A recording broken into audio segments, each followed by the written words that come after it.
If I'm going to tell you about the adventure of my life, explain how I got to this place with these people, and why I did what I'm going to do next, I should probably start by explaining a little bit about pipbucks. What is a pipbuck? A pipbuck is a device, worn on a foreleg just above the hoof, issued to every pony in a stable when they become old enough to start work. A blending of unicorn pony magic and science, your pipbuck will keep a constant measure of your health, and even help administer healing poultices and other medicine, track and organize everything in your saddle packs, assist in repairs, and keep all manner of notes and maps available to hoof tap. Plus, it allows you to listen to the stable broadcast whenever you would like, as it can tune into and decrypt just about any radio frequency.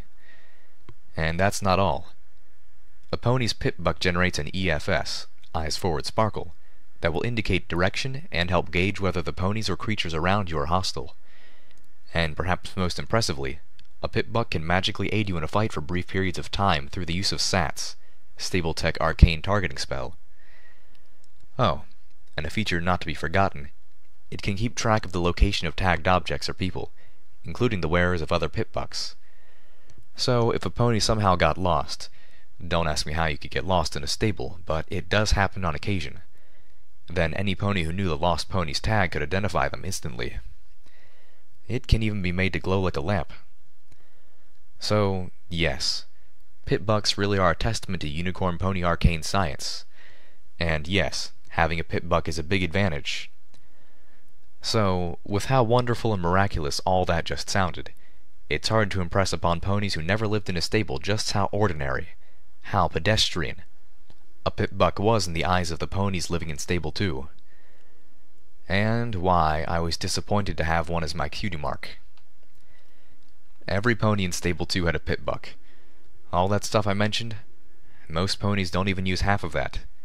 They just used it to tune into the stable broadcast, listening to the sweet, sweet voice of Velvet Remedy in the evenings, or the latest school singing competitions during the day.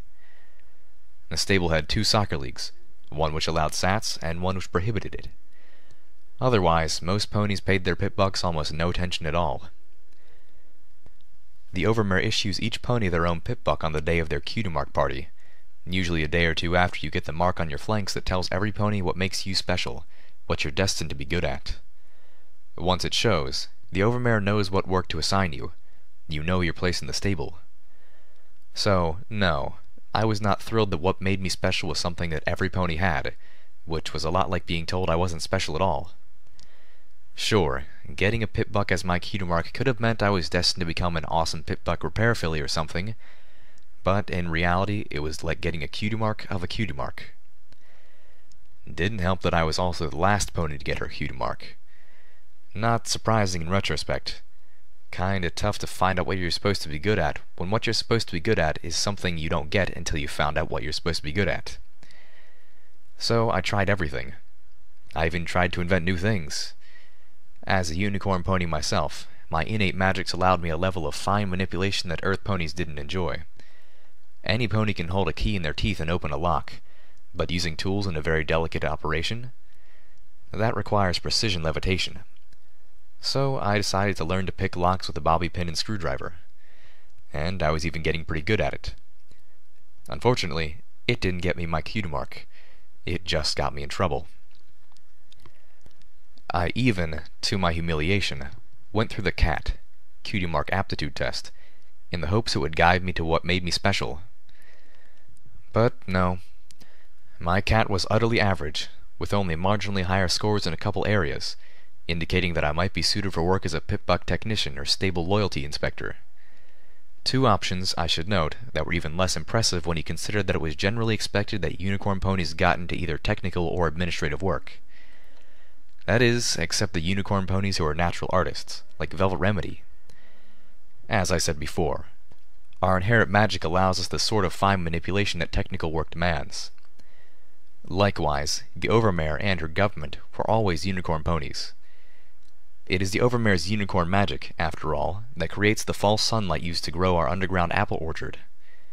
And while our apples might not look like those beautiful red things in the old books, they are what keep us alive. It was only because they let me try my hooves at both positions that I gained access to a pipbuck before receiving my own. Otherwise, I might never have gotten my cutie mark. Oh, my name was Little Pip. Go figure. I was given the name because I was the youngest and the smallest, and even my mother had a good sense not to call me Pipsqueak. Not that I don't love her, but when a filly's cutie mark is a glass of hard apple cider... Anyways, funny how names like that turn out sometimes.